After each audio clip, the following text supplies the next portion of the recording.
28 days later, huge bolo. Oh yeah, What? I remember from your from the flip or skip show that I did with you. Yeah, That was huge on there. bolo. Jen, Also, where's the music, Ray? I know. Where's the sensual music? We need This the is a sensual music. professional podcast, and I'm over Jen, here. this music might turn you on. I'm just saying. Just 5 wait. minutes. It's called 5-minute call, and then we go like this. Jen, you ready? We are live and in living color. Welcome to another fantastic episode of This Week in Reselling, where we interview special guests each and every week from different walks of life in the reselling world. Here we'll discuss the highs and lows of reselling and dive into great conversation. And we are positive that you're going to hear something that's going to help you become a better reseller. I'm your host, Ray, and I am joined by two fabulous guests, Jen's Multiverse and Paul, the Philly Flipper. How are we doing this Ray, fine it is evening? such an honor and pleasure for me to chop it up, whatnot, with my best friend, and also having you here, Ray, doesn't hurt as much. I will gladly play second fiddle to Jen all day long. Oh, you're too kind. Too kind. Just All day Very long. sweet. All day long. Ray, stop being so extra. Ooh, so extra. Oh my Puns on gosh. puns on puns. Love it. Are you But guys, drinking we're here. coffee? Oh, I left my Red He's Bull in the drinking other tea. room. Of course, I'm drinking Go coffee. get it.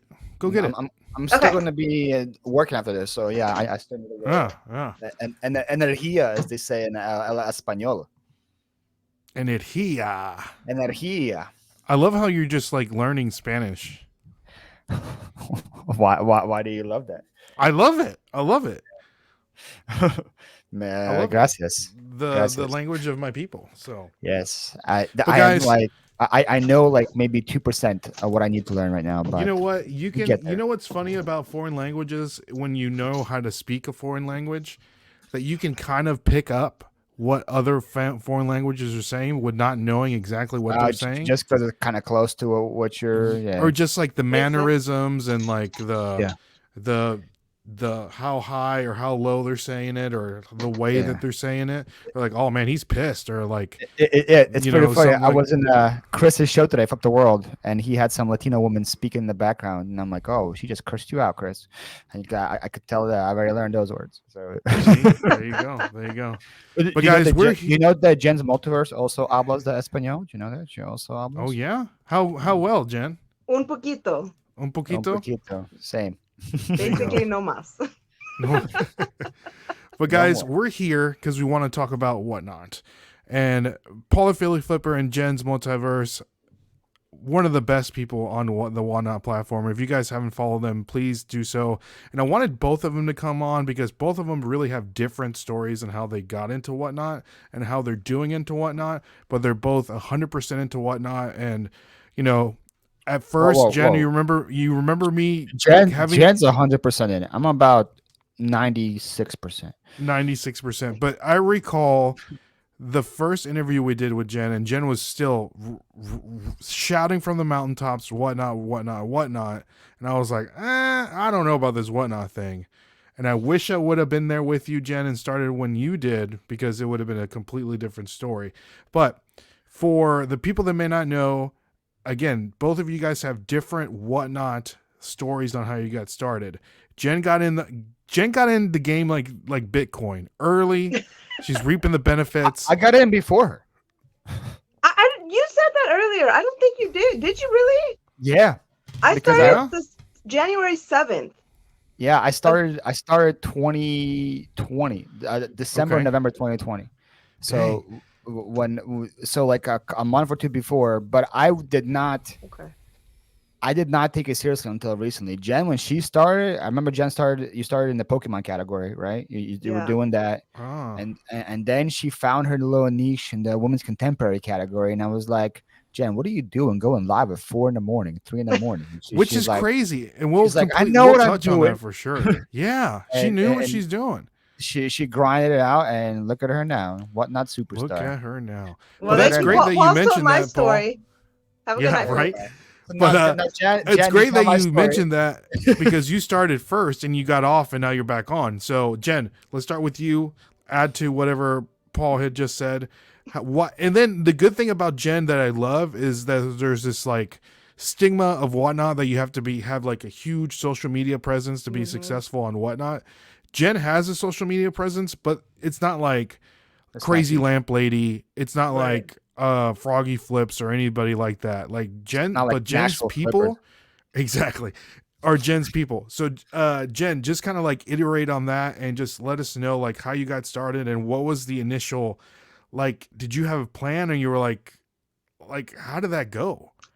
Well, it was interesting because when I first got started, I remember being more excited about filming content for YouTube on what it's like. These are my expectations. This is what I plan on making. This is how much I feel like my stuff is valued at. Let's see how I do. This is the time that I put into it, my shipping. Like I was excited to get all the data to test it.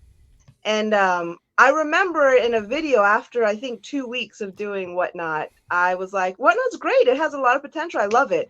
Will it ever replace eBay? No, never. eBay's a beast, And I think I said something very almost quotable to that in one of my videos.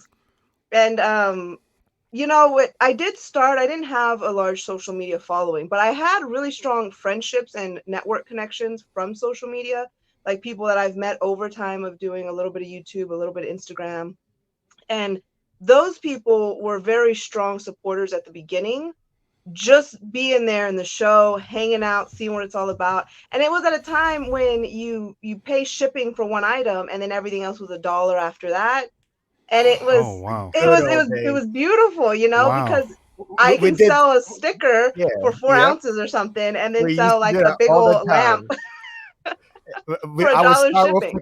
like a Pokemon card, and I'm like, God, we're doing consoles at the end, guys. We're doing Pokemon cards first, then we're doing an Xbox 360 console at the end. Yeah. And Yeah. then So people would buy it, pay $1 more in shipping. It was the That's best. crazy. my first show I remember was a good show. I remember enjoying my show. I was nervous it was like a week before from my onboarding to my show scheduled. I remember I was so nervous, but I don't really get nervous public speaking. I don't get nervous trying new things. I'm not really a nervous person, but I think it was excitement because it was so new and fresh. And it was like, this is a live auction. This is unheard of. Like, who does, YouTube was Yeah. just kind of different. That was the only thing, sort of. And I remember my first show being a good one. It was fun. It was all in trading cards, but I brought like some, a lot of mix of Pokemon cards. I And remember I remember I bought a had lot like from deck you. sleeves. Yeah, I had a variety. I had some pins. I Good. had some deck sleeves. I had, all Pokemon. And the Pokemon game was very hard though to truly get into. It was expensive. Like Mm-hmm. it would have cost me a lot to really invest into the Pokemon category. So I kind of got saved when the women's contemporary opened up, and that was a category because What year I was mean, that? I'm thinking if it like that was like peak yeah, Pokemon craze 2020, The store Pokemon shelves craze clearing. was like yeah. January, February 2020, right? That's Yeah. when. No, 2021. I want to say 2021. I mean, it's It was still towards the end of it. Honestly, when I started Yeah. on Whatnot, it was still peaked, but it was kind of mhm. like getting ready to start dipping a little bit. Because remember that me and Jen had the idea of the winner's choice for Yeah. Pokemon that no one's ever done that besides me and her, where we put like 9 different cards on the screen and we said, all right, Yeah. winner's choice, bid whoever card you want. And we had like a nice variety of like hollows and base cards and vintage cards and current cards and because we try to do the like, oh, here's a full art, blah blah blah, and it would get $1 bid and that was it. But when you would put like 9 different cards, people would bid up against each other. Yeah, for sure. Yeah. And I've seen it done in like different categories. I'm like, oh, we should try this with Pokemon. And I think back then, Jen, me and you would like raid into each other before there Yeah. was like a raid option. Mhm. Like my show would be done. I'm like, all right, guys, let's go to Jen's show. And I would just tag her. And like, all Yeah, right, go to every Jen's week show. we would rotate who That's went crazy. first. Yeah. Yeah. We would, And yeah. So the they first would have to week click Paul on would her go show first. and go. There was no raid option yet. Yeah. Like, we could not raid yet. You just had to tag each other. And that worked really well because our shows were an hour long. Yep. And we were doing the same thing but completely different cards. We had a lot of different like variety and style. We ended up having like the same setup, so it was kind of a continuation of the same show. Yep. And that worked really well. I think that was a lot of fun. I don't remember. I think that was when you were kind of, I don't know, something when you started to take a break. And then by myself, it was like, well, and then women's clothing was coming up. So it kind of fizzled. But I think we really had something. We had something going there. We let it die a little. That's been my thing with like, that's why I hope the fire I have for it now doesn't burn out. My thing always with burnout was like, once it stops being fun for me, I stop doing it. And just like, I feel like I got burned out that time. And then I got burned out again last year when we were doing a garage sale thing. I got burned out again. And then I regained the fire again. So for me, one, it's always like, once I have fun, I'm gonna. It's so hard for you to continue to do shows if you're not having fun. Like especially like if I'm streaming 2-3 hours at a time at a show and I'm being miserable, it's hard for me to fake joy and say, "Oh, this is great," you know. Like so, like that's always been a thing for me. Is like once I stop having fun on it, it's so hard for me to continue doing it. Like with eBay, you know, like eBay pays bills. Okay, if it's not fun, then I don't care. Now I got a list, you know. But with Whatnot, it's like a fun way for me right now to pay bills. I guess is that a way? That's a way to say it. So what? When you were burnt out, what are some of the symptoms that you experience for your burning outness? So people that are listening that are with Whatnot, yeah. The biggest symptom for me was the dread of like, oh, today I have a show. It wasn't like, yeah, I got to go live today and sell things. It was like, oh crap. But like, why was that dread there? It's just, I just had too much stuff to do. It was just too much on my plate, and at that point, Whatnot was like the side babe, the side boo. You know, like for me, YouTube, eBay, cross posting. I was still in PA at the time, so I was buying storage units, I was selling furniture, I was doing all those things. Okay. And Whatnot was like at the bottom of the totem pole, so like I had no energy for it, and it was just like I was like, oh, and like I had to dedicate a lot of time to it because my shows were an hour. I had to do other things, and I had to pack, ship, all those things. I had to prepare for it. I had to find cards for it. So like it wasn't like my biggest income thing. It was at the very bottom, and I was like, okay, you know, like I don't have enough time in the day for this. Whatnot's going to get cut. That's kind of how it was. So what I will changed say, to be fair, compared for Whatnot, to now? Oh, sorry. Go ahead. I'm sorry. What changed? Like now, you're loving the Whatnot. So like, what's the difference between now and then? The money that you're getting from your items, the money that I'm getting, and then just the big mentality change. Something that Jed's been hammering a lot for me that finally clicked in. Like, stop dividing things. In the past, I'm like, oh, this is good stuff. It's going to eBay. This is the less good stuff. It's going to Whatnot. And then, you know, I bring the less good stuff. I get $2 for it, $3 for it. I sell 100 items, make $200. Great. Now I got to pack 8 hours to make $200. And that's my fault for bringing garbage, you know? And then just like that, but then you always have that fear of like, oh man, this thing sells for 200 on eBay. It sells for 150 on eBay. And you have that fear to do it. And then like, I finally listened to Jen, and kind of what helped with it was I was moving to this place. I didn't have time to listen to that stuff. So I was like, you know what? We're just gonna bring this all to Whatnot. Whatever I source this weekend is going straight to Whatnot. Like, and I had the mentality change of, instead of thinking about what I could get it on eBay, I was like, okay, I'll pay $5 for it. Let's say it sells for 100 on eBay, but I'll sell it for 45 today on Whatnot. I'm turning 5 into 45. I'm not thinking about the mentality of I could have turned it to 100. I'm happy turning 5 into 45 the same exact day. And that kind of mentality switched for me. And I'm like, wow, this is awesome. I'm buying stuff, I'm selling it the same day, shipping out, I'm getting paid at the same time. And some people have an argument on that for Paul, that why would you sell something on Whatnot at a fraction of a price where you eventually get full price value on eBay? People have that argument. The key word is eventually.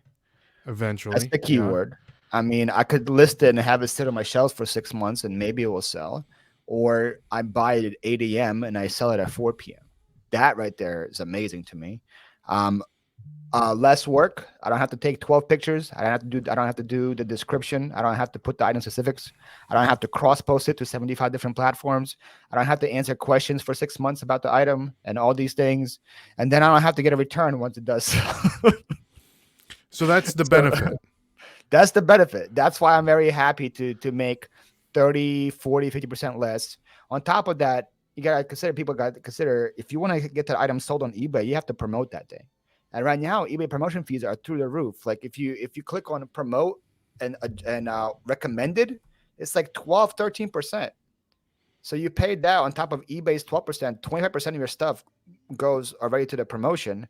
I might as well sell it on Whatnot for 40% less and get rid of it that way. You know what I mean? So that's kind of the math I do in my head. and so like the thing for me is you just got to figure out the proper way to source things. If you source things Yeah. low, I'm cool with selling them for lower. And Jen figured that part out too. She has great buy costs on her things, so she doesn't need to get top dollar for her stuff either. Right? Okay. Yeah, the biggest thing in that is the old phrase, time is money. That's Mm-hmm. kind of like some general, you know, Mm-hmm.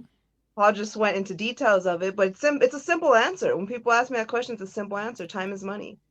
And it's, it's this or that kind of business models. Now for anybody who reselling is their 100% full-time job, and most likely like their majority of their income or a big chunk of their income, Whatnot is a beautiful platform because most likely those full-time resellers are accumulating product like crazy. They're accumulating inventory nonstop. They have sources already built into play. They have Mm-hmm. networking capabilities. They can get inventory, you know, it just the next day they go out and they can come in and get a bunch. So Whatnot is that place of volume. It's just the place of volume. You can turn it. It's way less hassles. There's way less fees.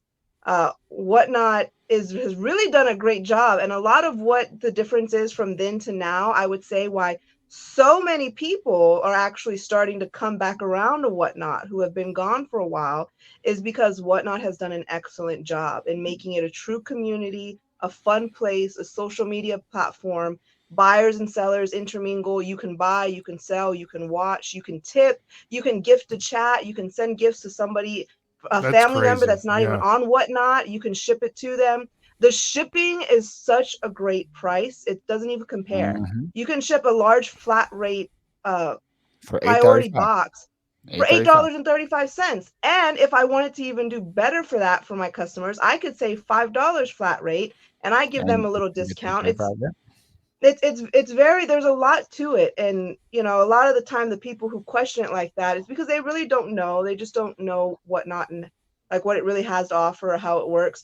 All they're doing is watching the larger YouTubers that are co-streaming and just saying, oh, that's just because of their, it's just because of their following, it's just because of their Hmm. following. But It's if so they actually funny. do a deep Yeah. dive, there's a lot more to it. I get two different comments on my videos about it. First one is I rip off my viewers. Or second comment is I sell things way too low. Now I'm like, how do I get the same exact comment in the same video? How do I rip off my viewers and sell things for way too low at the same time? Like how does that work? Yeah. Those are the two comments I get all the time. I'm like, it can't be one, it can't be both. Yeah. Let's backtrack just a little bit. Paul, let's dive into your journey on Whatnot, on how you dove in, got burnt out, and now you're back in. So can we touch a little bit about that? Like, why the diving in again? What made you get back in that pool if you jumped out and you didn't like the water temperature? It's a good question. It's a good question. I wish I always liked the water temperature. I would be a lot more where I am now. Like I said, Whatnot is like what Jen hammered home. It's all a community. It's all building. It's as much social media as it is reselling. I don't think Mm-hmm. people realize that. It's just as much social media as it is reselling, and it rewards you. The more you go on, the more shows you do, the more interactive you have, the more followers you have to keep coming back. Like Jen, how many shows do you think you did in your life on Whatnot? Oh, We're talking about thousands here. You think? Or no? How many shows have I done? Yeah. I don't know. I've sold over 12,000 items. that's insane. Yeah, we were comparing that on the phone the other day. She's like, "Oh, you sold like what did I sell like 3,000." Like that's cute. That's so cute, Paul. 12,000 items. Yeah, I've sold over 12,000 items, and I don't do Yeah, that's an I easy sold number to hit. 4,000 for the comparison, and Jen did 3 times as much There's as I some did. people that they just do the pallet pools. They have big pallets and they're Yeah. constantly boom pulling inventory out of the pallets, or they go to the bins and they're just like boom one after another bins.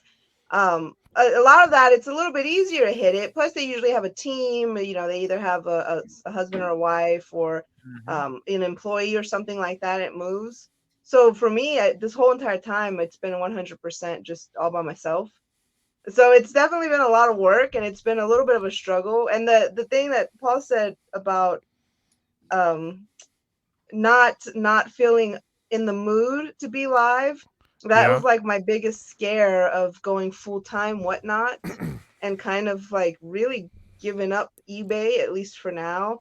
Because if I wake up and I'm not feeling good, if I'm in a bad mood, if something's happened in my personal life, and Yeah, I've been there. I can't Yeah. change the trigger. I mean, I can reschedule my show, yes, but then that hurts consistency. If people expect you at a certain Mhm. day, a certain time, it's like I can't show up for them today. I can't do it. So it kind of, you gain traction and then you backtrack a little. You gain traction, you backtrack a little, and so that's the biggest struggle so far for me, is that it's very hard to be on all the time, because I Oh, do for sure. shows probably like 5 shows a week, maybe 6 shows a week, and to be on every single day, it's like, Crazy. yeah, it's a struggle. Yeah. And that's her bills, like, right? Like, if you don't do a show, Yeah. your bills don't get paid, pretty much, right? That's kind of Yeah. how it goes. So like, that's kind of where, like, right now, like I said, I'm 96% of the way there. Like, I still list 5 things a day on eBay. So like, I still have the eBay, but eBay's 5 now things a day? yeah, I list 5 things a day on That's eBay. like nothing. Yeah, compared to what I used to do. Yeah, Yeah. it's nothing. Yeah. That's Uh, crazy. yeah. I But like, need to be doing at least that. I should do that. I would recommend, just to make it clear for anybody who is right. listening and watching, I would recommend to, if you're a full-time reseller, do not 100% in to Yeah. whatnot. Still list The somewhere the on a 5 things are platform. list are something that I don't Yes. think would do well on whatnot. That's why I listed. Like, Mhm. I listed Yeah. 3 DVD VCR Yeah. combo. Like, I don't think So I can what bring the DVD VCR combo to whatnot and get anything close to what I can get it for on eBay. Then I listed a Bosch like nail gun that sells for 150 on eBay. Like, I can't bring that to whatnot and like, oh look, I got a Bosch nail gun. Like I found I'm a not. you know gun. what I found a you gun know in a what's garage crazy? sale. You know what's Dude, you crazy, sent me a Paul? picture of that thing. It was crazy. People always ask on my streams if I have tools.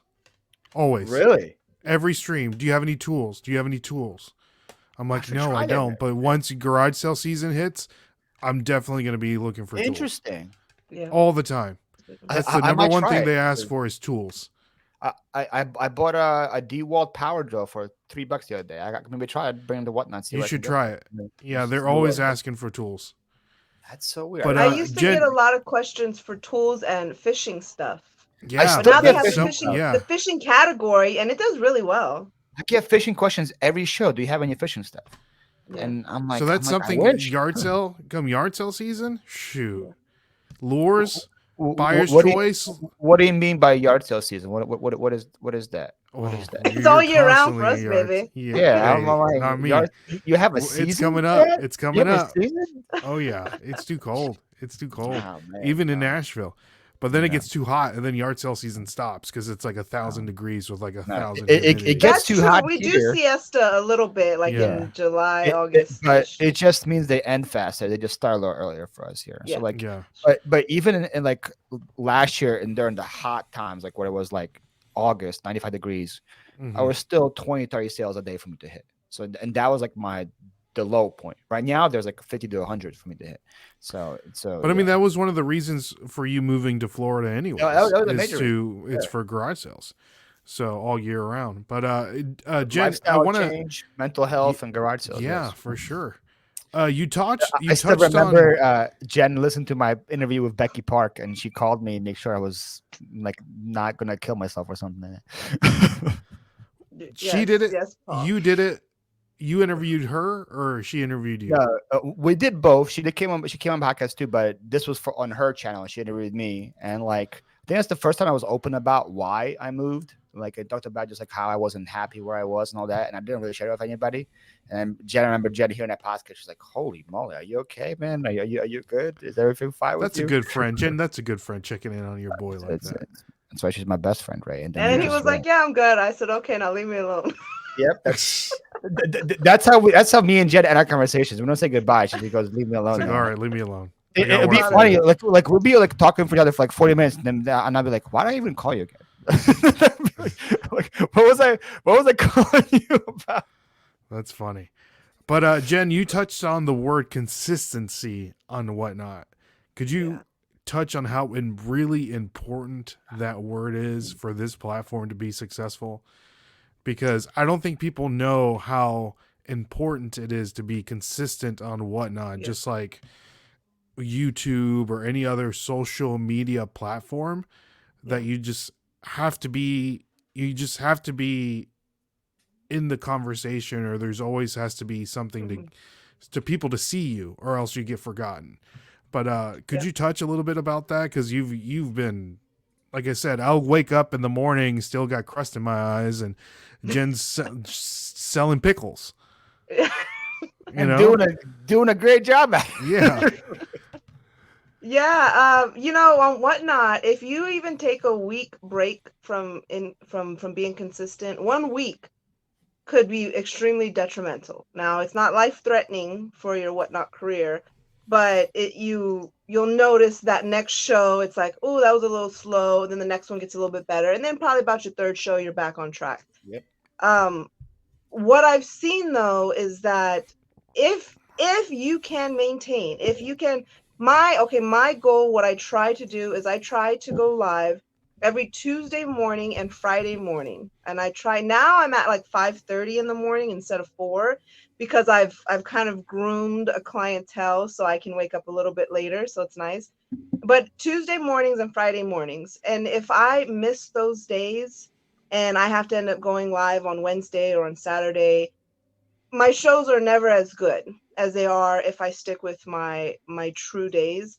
They're never as good, and it's a lot of it has to do with people get a little bit irritated if you do reschedule, especially if you have items Mhm. that they want.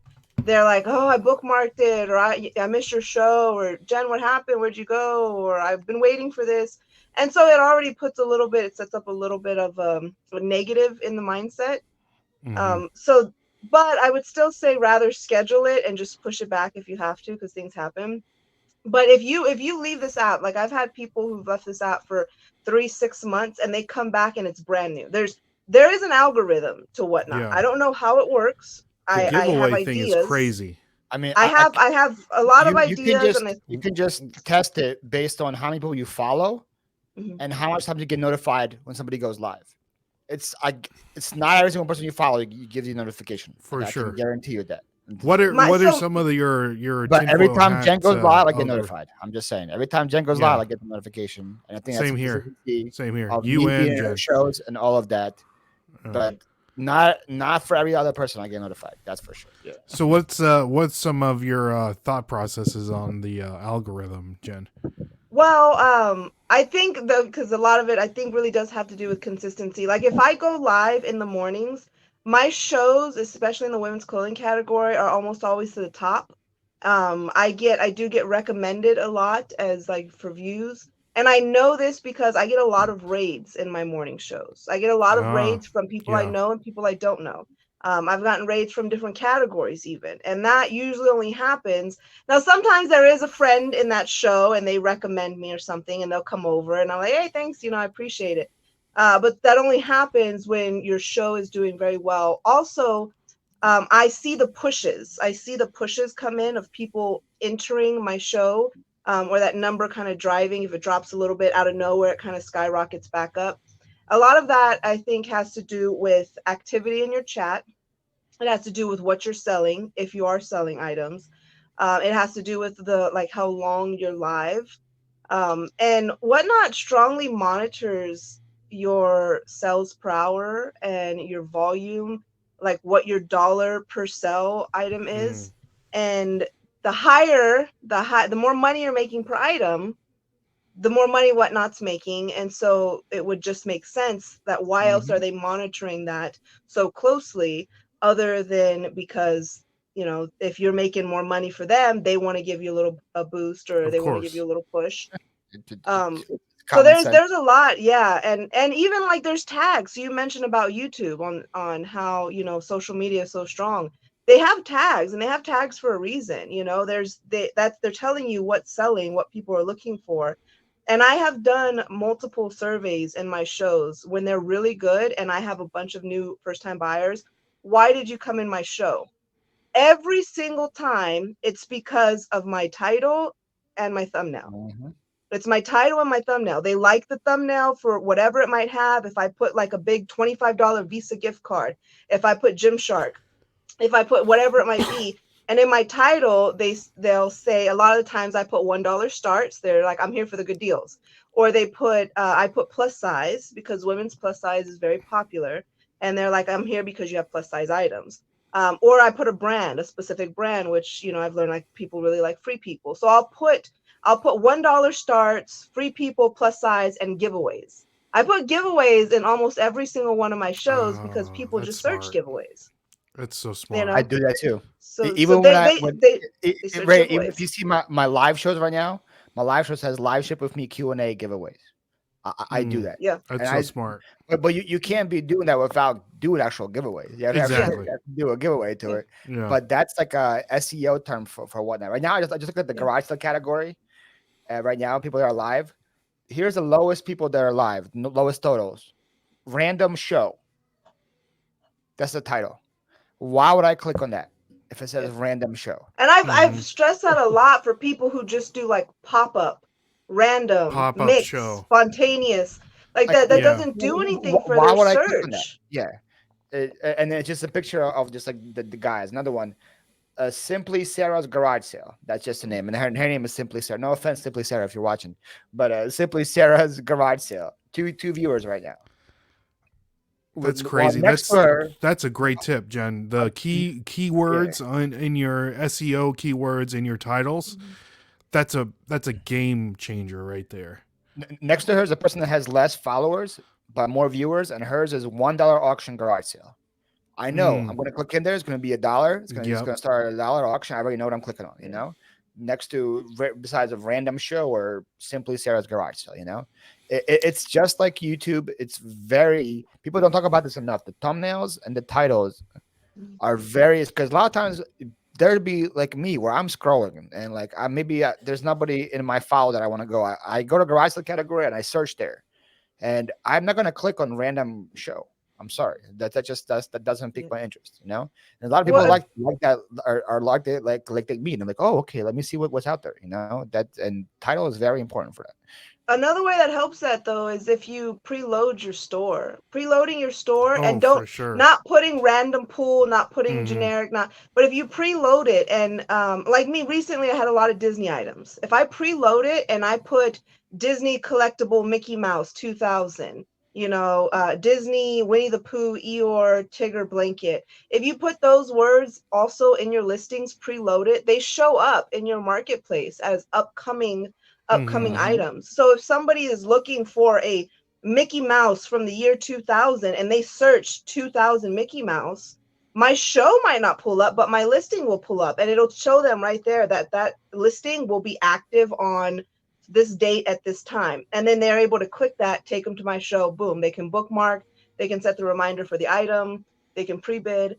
So that's one thing. A lot of people don't make time for it, and a lot of people don't have time for it, and I get it. And sometimes it's hard for me too to not make time for it.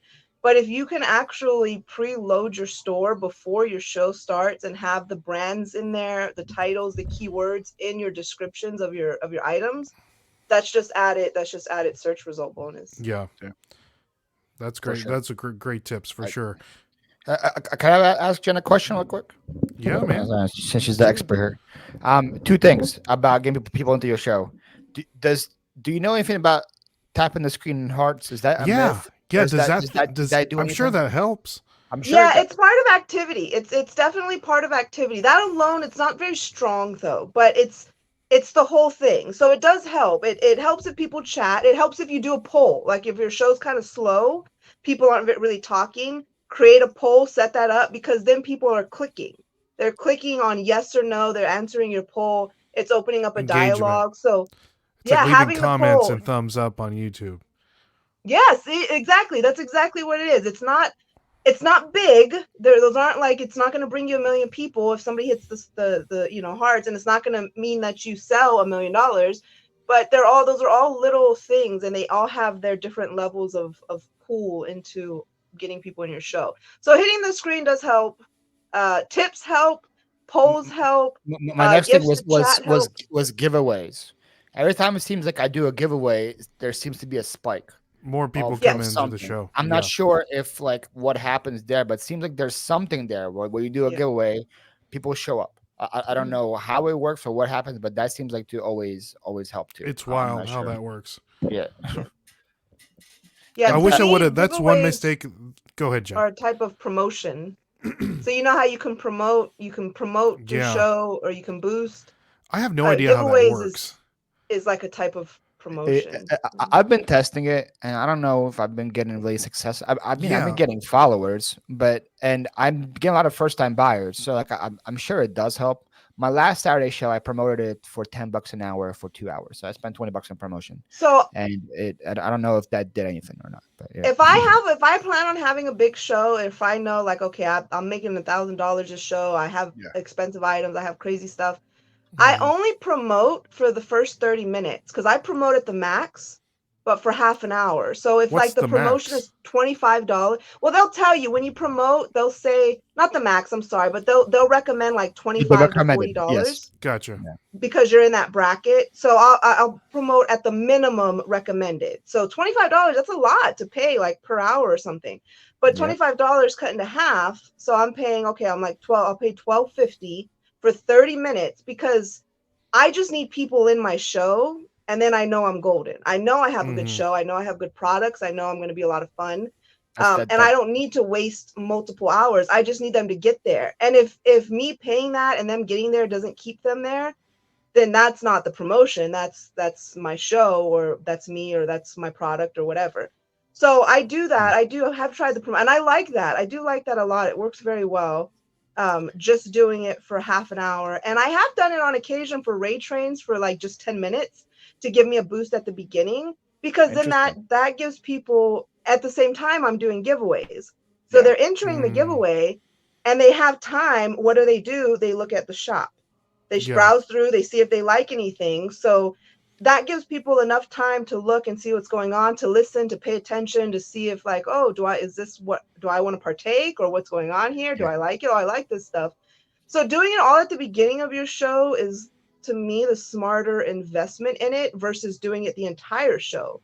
Because by the end of your show, like that's kind of the ending of your show. You know, you should, and again, you should have the people in there already. This combines with Jen's earlier point about having your show already preset, preloaded. So like, let's say like right now I already have 50 items on my show for tomorrow, and let's say it's all preloaded. I'm not doing random pulls, and I promote it for 15 minutes in the beginning. People come in like, oh, you got a PS4. Oh, you got this. Can you run this? Can you run that? They see the gold, so they stay. I don't care if I run it in the beginning or at the end, you know, like it doesn't matter to me. So I'm like, oh, you want me to do PS4 first? Sure, whatever. We're on the PS4. Everybody's there. Now, I differ on that one. I differ on that. You like to run it, or you say I'm gonna.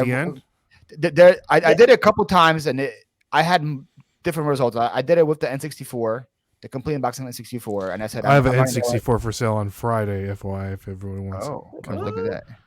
I bet you I got mine more from mine than yours. You'll go for yours. Oh, but how much did you? I'm listing mine high for $70 right now. I sold mine for almost $400, but mine was complete in box. That's why.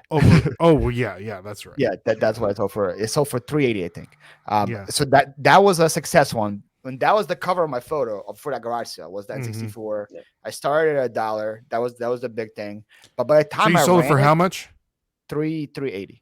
Yeah. What was eBay sold comps on a inbox N64? It's all about condition, so it's hard to see like what my yours was pretty crispy. Mine was pretty crispy. It was about $400 to $450. I got pretty much eBay value. I got, but again, I started at $1. So like, but by the time it was time to run it, it was already like a $290 pre-bid. Yeah. So like it was already like, and something that Jen's point was, I posted about that show a week before, and I put that already item in. That was the first thing I put in the item. Started at $1, and every day I would go get more pre-bids on it. People already were seeing it and were pre-bidding it if they couldn't make it to the show. But that was a success story. Another one I had a Muhammad Ali ornament that was signed by Muhammad Ali. And oh wow! I got it authenticated and everything, but like I paid $1 for it. Like I got in a big deal about $1 an item. And that my show was all about that. And people were asking me for it during the show to run it. And I was like, no, I'm running at the end. I'm running at the end. You guys want to pre-bid it? I'll pre-bid it at the end. And by the time I ran it, everybody that wanted it wasn't there. And I sold it for like $40, and I think it was probably worth maybe like 200, 300. I don't know. It's so hard to put a value on it because it's a signed Hallmark Muhammad ornament, Ali. like Yeah. Muhammad Ali Hallmark ornament, signed off a Sharpie. Like it's so hard for you to put up. So like I have no clue what the value of it is. Maybe it was only worth $50 for all I know, but like there was so much It's interest worth on it. what someone's willing to pay Yeah, for it. there was so That's much what interest it's on it, worth. but I'm like, no, I want to get the end. I want to get the end. You guys can put a pretty bid on it. And when I ran it, I think it was pre-bid to like $17, and it sold for I think like $32, and people were shocked that they got it for so low. So like I don't know. So I don't know. Maybe I should have ran that one faster Sooner. or Yeah. sooner. I guess was the word. So on the You flip side, probably didn't Jen, really. yeah, You probably didn't really miss out on that though, Paul, because from what I've seen, the people who come into your show at the beginning and they ask for your best pieces. You obviously, not to say that your other items aren't great, but that you obviously always have somebody Yeah. always has like 1, 2, 3 pieces that you're The really bangers. proud of. Yeah. Right. Yeah. Those are the draw. That's the draw. that's the eye Yeah, candy. that's People the come in there, Brock they ask for Lesnar, it right Roman away. Reigns. Because they want you to run it right away before there's any competition on it. Yeah. They want to Mhm. boom. I get the early bird special. Give it to me now.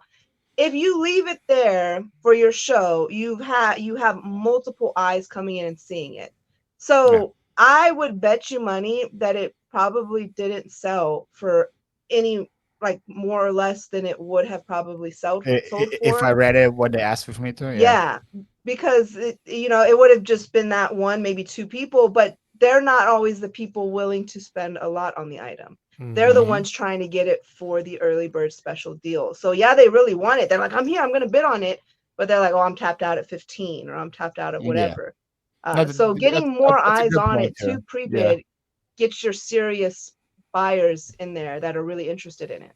And that's a good point she brings up too, is that like there is different variety of people that come to your shows. There's serious buyers. Oh, for sure. And I bet all 3 of us know if we see those names pop up on our show, we're like, okay, it's going to be a good show.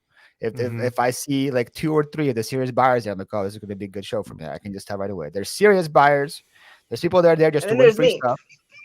Right. That's Jed. Just there to I've win been giveaways. sending pictures of items to those serious buyers. Oh, really? Like, Dang, hey, that's just so you know, this is hitting the auction this weekend. That's smart move by you. I haven't done that, but that's a smart move by you. And then there's people that are there to win the fun stuff that sells for between $8 to $20. You know, like those peeps. Did you sell those peeps today? Did you have a show today? Me? Yeah. No. Did not have a show. I thought you were live. I thought you went live.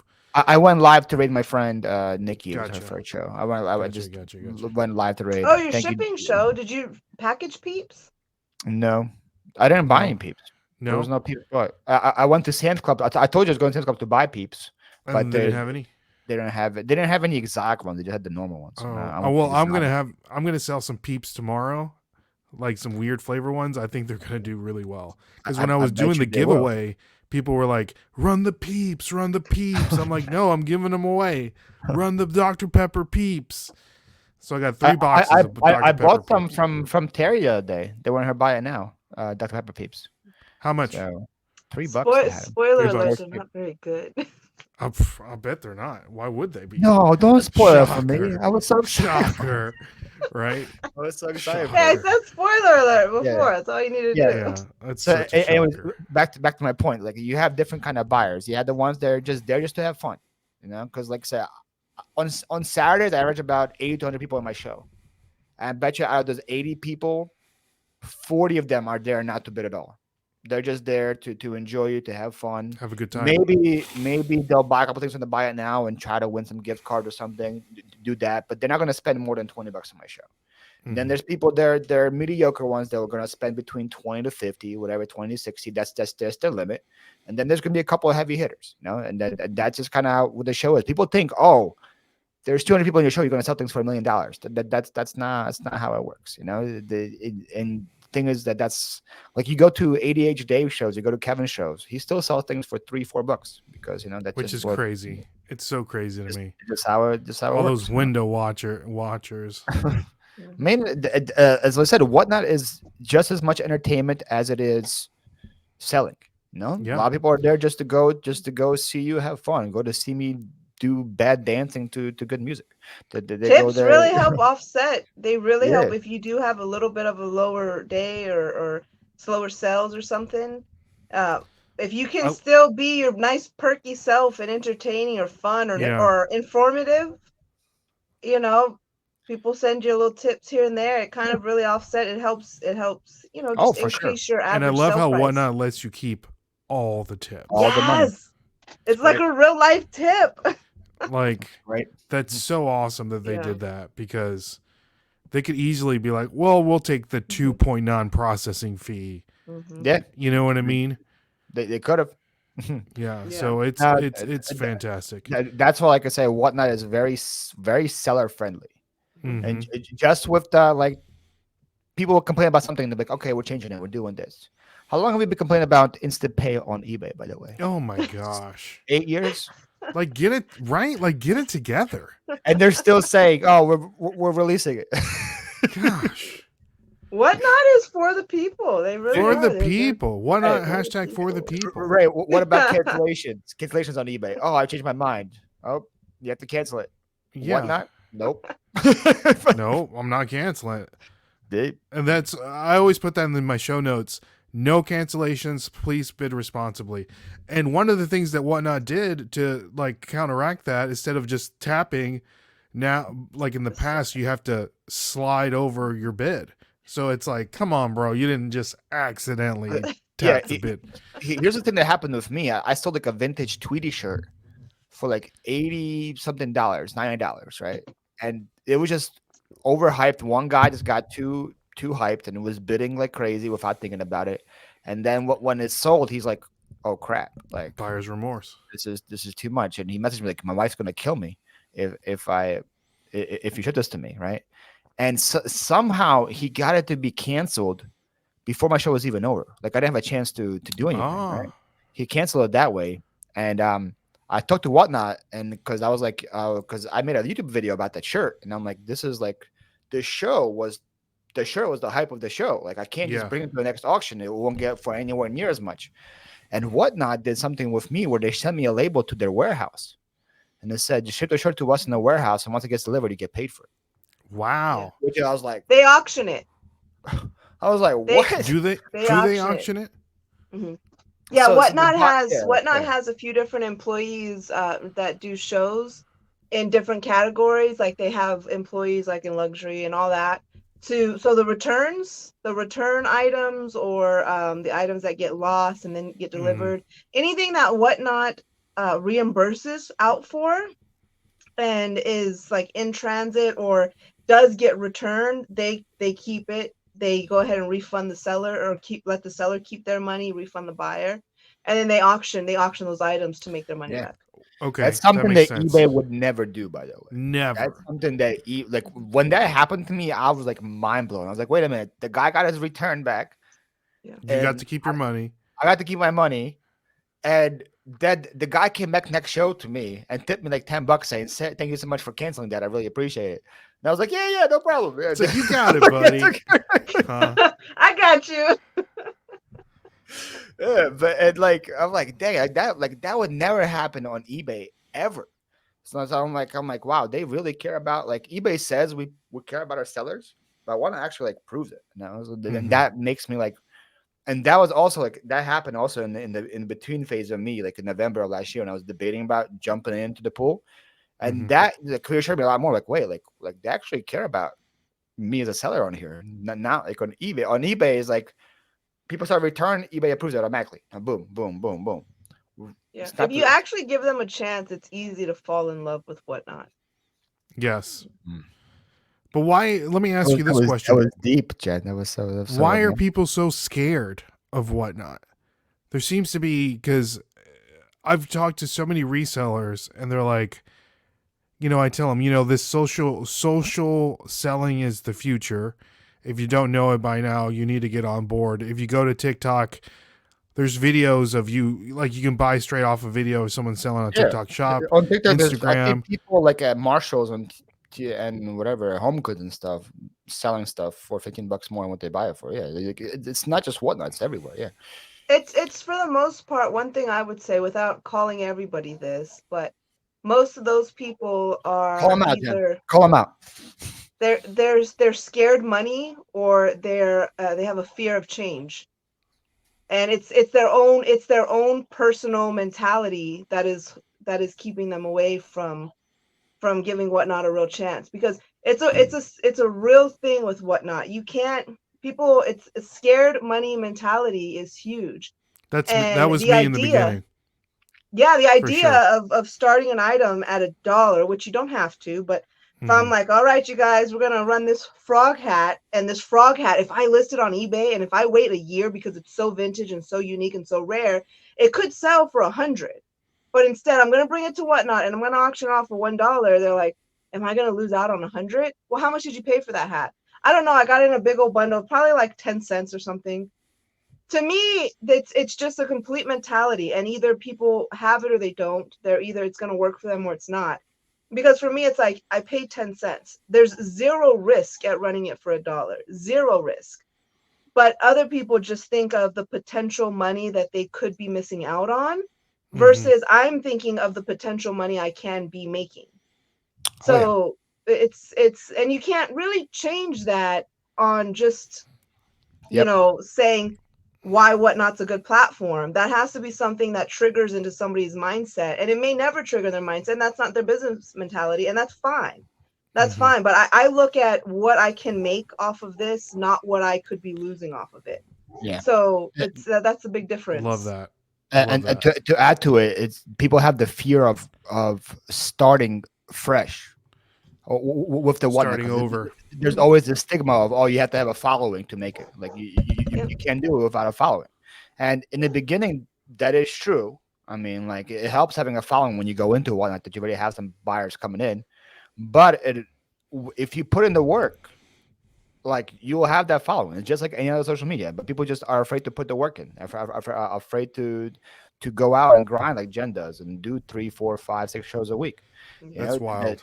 And like, but once you do that, you establish your following. And like, I want to say Jen's followers are legit. There's a lot of people that have more followers than Jen, but their shows have less people. Jen's people are there and they're committed. They're people she actually like built, not people that like you would say that people say like you bought subs or whatever, you bought followers. Like those people that Jen actually like, they come in and they come to her shows, and she just built them just by doing shows, and doing a good job at her shows too. That's the thing. I want to you, Jen. Look at you. I went to this one guy's show today. I don't want to say his name or anything, but he had good stuff. Put him on blast. He had like 100. He had 140 items. He was doing T-shirts for $2 starts. I bought like 40 things from him. Okay, so dang. But I'm not bringing him to any shows because he did not say one thing to the chat. He was there for 2 hours running shirts. We got the next shirt next. Okay, cool, it's sold. All right, we got this shirt next. Okay, cool, it's sold. Didn't say one thing at all to me the whole time. This is my first time at the show. I bought 40 things from him. He's like, okay, cool, sold. I mean, I was buying it from him bid, but so I guess he wasn't too happy about it. But like, and I'm like, where is the? I'm like, I got such a good deal from him. It's like I just bought 40 things. Can I get like an acknowledgement or something? I fell asleep. I fell asleep during a show today, Ray. I fell asleep.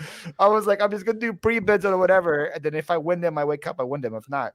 But like he's like, oh, cool, we're doing this, and he would describe the shirt, but it would have no personality, and so that person could have a million shows, and he's not gonna grow, because like you have to have that interaction. You gotta make it fun, you gotta sell pickles and pickleballs, and exactly all these. Speaking of doing fun things on Whatnot, can we talk about the non-selling shows that you guys do?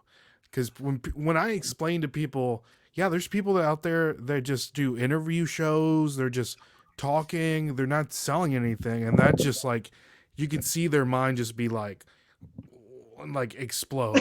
Like they don't understand. Like, why would you do? They just like don't get it.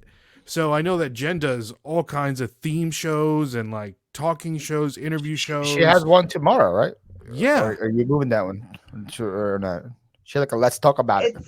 It's relationship building. It's personality. When I'm doing a selling show, I'm there to make money.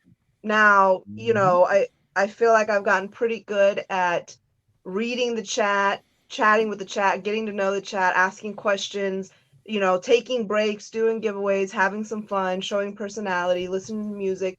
But my main focus is I want to sell all this stuff. I want to get as much as I can for it and as quickly as I can for it. Yep. Mm-hmm. So those shows where you just sit and chat or interview or talk or co-host, those are the, hey, I'm a real person. Let's get to know each other. Let's build a relationship. Ask me some questions. I ask you some questions. And that's the whole point of the quality following. It's quality following, and people like that. And the more people get to know you, the more people get to relate to you on one, aspect or another, the more likely they are going to be excited when you go live again. So the better chance that they're Mhm. going to come back into your show. And whether they buy or not, they're there, but you're just increasing your odds of getting that retention, that viewer retention, that following retention, the support retention. And it shows you that's one of the biggest differences from like eBay or Poshmark, where like you're just a listing.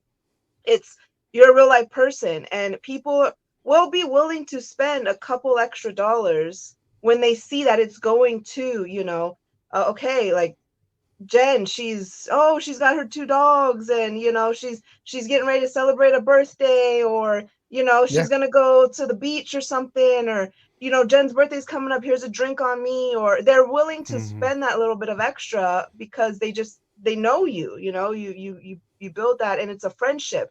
So you don't mind giving an extra $5 to a friend because you're like, hey, it's like I'd buy you a coffee. If I saw you in real life, we were hanging out, I would be happy to treat you to Exactly. coffee. What's paying an extra Yes. five Yep. dollars for this item? So those shows are very important. It's a kickback, laid back stuff. Now another thing is, you say they're non-selling shows, but you can still make them a selling show. You have stuff in your buy it Correct. now. Put stuff in They your buy it now. Some people, some sellers, they'll realize, hey, if you're doing some giveaways, you're just hanging out, that's giveaway costs. I'm going to go buy something and gift it to your chat because it makes me feel good to gift to your chat. Your chat recognizes me, and you get to make some money to help offset your shipping Oh fees. yeah. So a Mm-hmm. lot of sellers will do that for the whole supporting other sellers. But then buyers will go and browse. They're like, well, are you selling anything? Or like, oh, I am. There's check out the buy it now. I got lots Yeah. of stuff in there. I'm open to Mm-hmm. offers. And sometimes on those shows, it's items that I've had for a while, and I'll turn on offers for everything. I'm open to offers. What you send me an offer, I'm accepting all offers. And that's a great way too to build like that, Oh boom, yeah. boom, boom, get in some sales.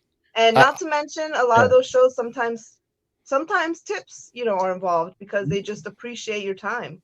So Mm-hmm. I went live today to pack my orders with no intentions of selling things. I had a thing, no intentions. It was again the same thing. It was to build a following, to get people to come in to learn who I am. That's why I call it a Q&A, because just like Jen said, like during my live shows, my goal is to mhm. sell.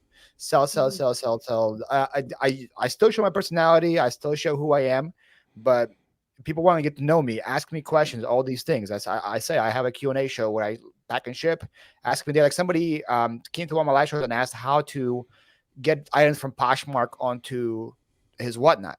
And I'm like, I can't show you this Oh during a live wow. show. It would just be too much. But come Yeah. to my Q&A show, I have all the time in the world. I'll show it to you there. Yeah. So that's kind of what's the point of it there. So that was the goal of mine, and I made $71 in sales today during my live ship with me show. 71 Mm-hmm. bucks just from going live to ship things I would have done anyway. I would have had to ship the orders anyway. Now it takes me a little longer live because I'm answering questions, doing these things, but I'm still doing it, and I made $71 in sales. And Those are the shows for the people, to give For back the to the people. yeah, community, to that show that you're not just there worried about money and mhm, taking, that you're providing some sort of time as well, and interest within the community. So yeah. that's what they're there And so then the goal for me wasn't to make 71 bucks. The goal for me was just to go live, get to for. build a community, get to do all that, and that was extra. And that's another point about Jen. What she said was people really don't put that much attention to buy it now as they should. The buy it now is a huge tool, especially if you're doing buy appreciation giveaways, do all those things. Yeah.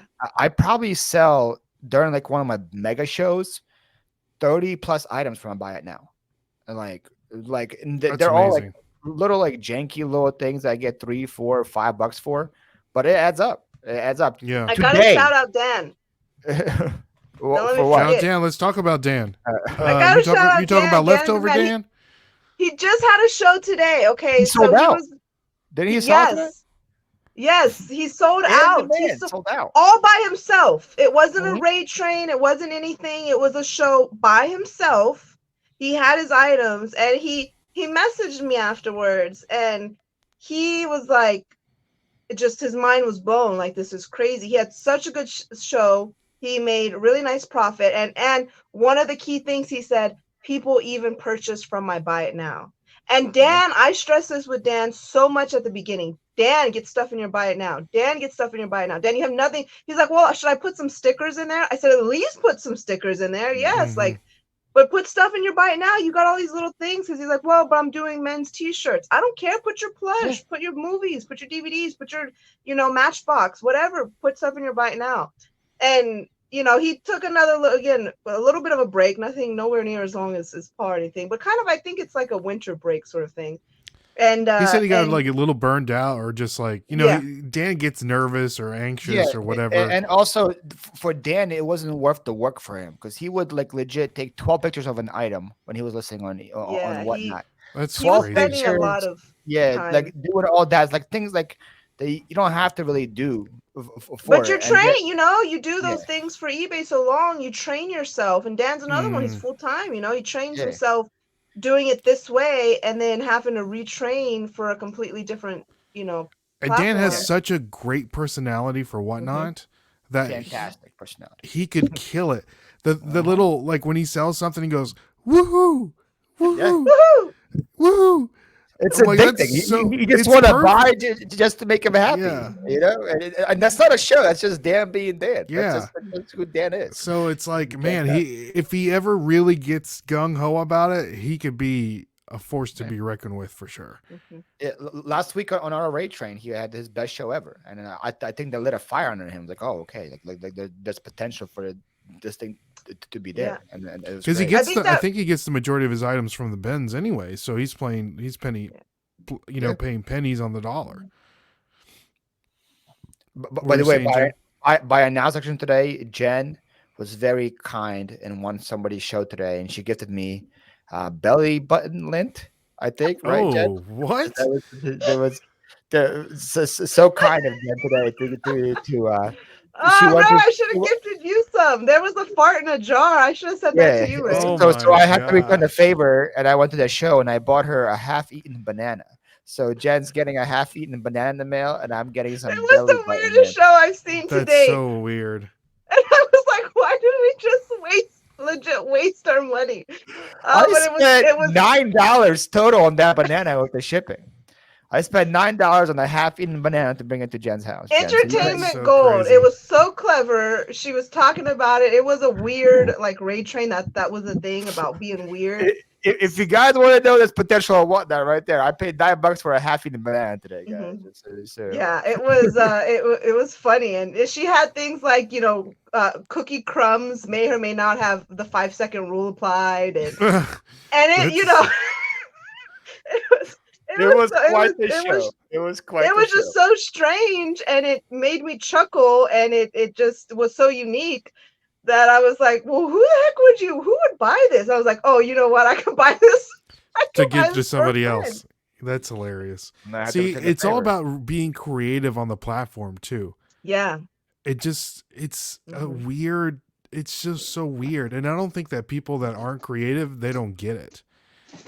They don't get it, which is crazy. And I say that all the time to people. Like I said, like whatnot right now is just like YouTube. It's just like Instagram. When you're having a show, there's hundreds of other people at the same time having the show.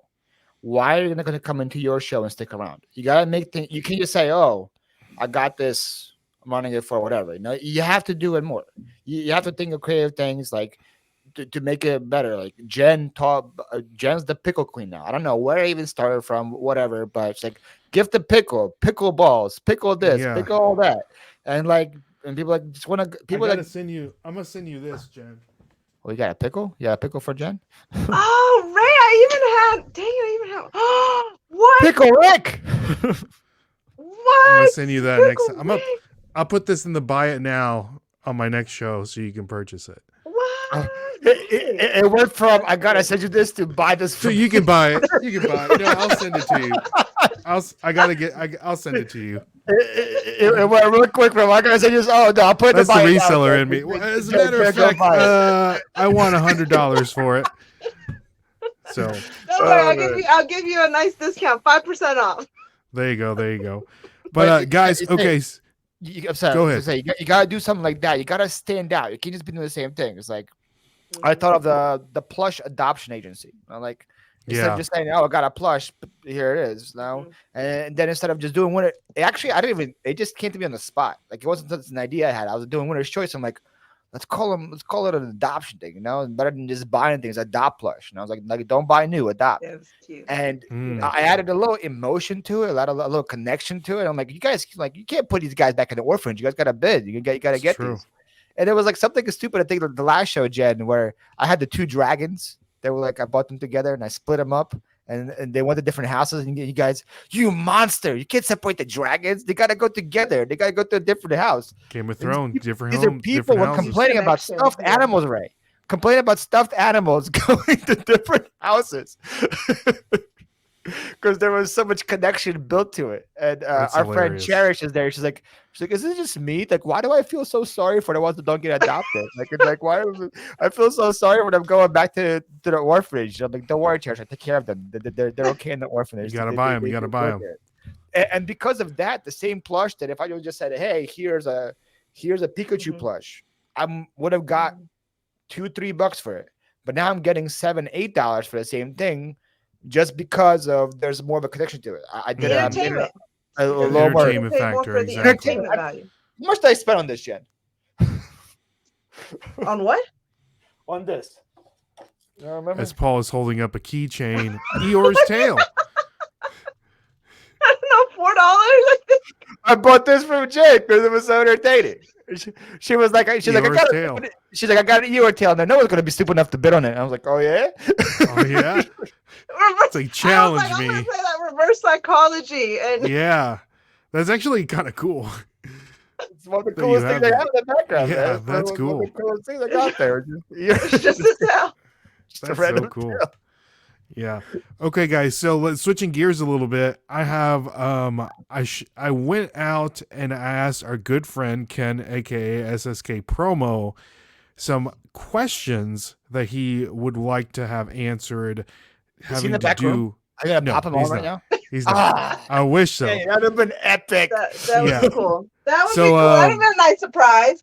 Yeah, but he did send me some questions that he would like to get answered because Ken's looking to make the leap to whatnot. So the first question, why don't they make a rehearsal mode for Android?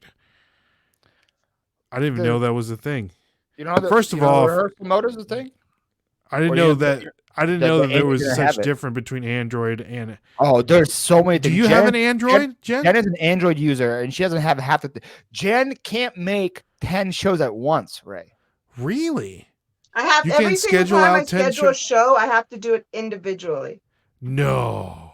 I can't simulcast either. You can't simulcast? Or else I would have been doing it to put some content on my YouTube. Oh my gosh. Jen, you need to buy an iPhone. You do. You need to just buy an iPad just to do your whatnots. Well, for Android, you can create. It's not a rehearsal. I don't know if maybe he's looking for the wrong term, but you can do. It's a private stream. Yeah. You can schedule a private show. It's so much easier. You can schedule a private show. Yeah. Yeah, you can definitely schedule it. Because they switched it. You used to be able to, and it was called a. iPhones is really easy. It's right there. What's it called on iPhone? Rehearsal mode. Rehearsal mode. Click on it. Is there a rehearsal? Well, you're using your phone right now. No, there's no rehearsal mode on Android. No rehearsal mode on Android. It's pretty much a private stream, Jen. That's all it is. You can show people a link to it, and it's just that's my understanding. There's not really any difference. No. Other than, I It's mean, just the easier to make. It's one click instead of you have yeah. to create show from public to Yeah. private and then do all that. Yeah. But it's not going to show like people won't see it out in the wild, right? It's just No. you got to share the Yeah, link to you the just people. gotta that share you the know. link. Yeah, so you can share Gotcha. the link with people to, ask questions or help you That's what I out. tried to do with Nicole yesterday. We tried to get her because she was so scared about doing the show today, and she accidentally clicked on the show that's supposed to run today, and she started yesterday, and she got freaked out because she lost all her bookmarks. Oh, that sucks. Yeah, But yeah. So so there's a huge difference between Android and iOS, huh? For what? Yeah, we have it iOS is good. gonna We get have it all the good, Ray. updates. Whatnot's Android and iOS departments are also very different. Their iOS tech team is way larger than their Android team. Makes sense. And that's just something too that they're still trying to work on and grow it, but it's just a lot smaller. Huh. That's crazy. That's interesting. That's interesting. Yeah, All I right. was shocked when Jen told me some of the stuff that like I just was using, just like I thought everybody had it, and she didn't. I was like, what? So That's here's a good question crazy. having to do with shipping, which I think we all know the answer to this. Ken says, I noticed in the setup of the shipping, it shows first class as an option for under £1, and then priority mail from 1 to 5 pounds. Then you can choose a service over 5 pounds. Does it not use ground advantage for items under £1? It uses ground advantage every time I do For it. me, it says ground advantage too. I've never It seen shouldn't first say class. first class. You didn't say first Yeah. class. Ground advantage. You Ma- have ground advantage option up to £1, and then from 5 pounds up, you can also choose ground advantage from 5 pounds up as well. Yeah. Yes. So Yeah, it's if not he's- different if for he's an seeing Android first user like class- yourself, Jen, right? What did you say? I'm sorry, Ray. It's not different from an Android user compared to. No, the Anything shipping so. settings you can do on the computer. You know, you mean do it on the phone. Yeah, well, I didn't know if yeah, there was a yeah. difference or not. That's what was my No. question. But I Whatnot wonder- did just have an update for their like their seller dashboard now, so you can do a lot more from the app than you used to be able to. You used to be able to, like, I for just got Android a- anyway. Just got a You used return to have to request go on to the eBay. computer and do it. I know. I just So got a now return you request can on do eBay.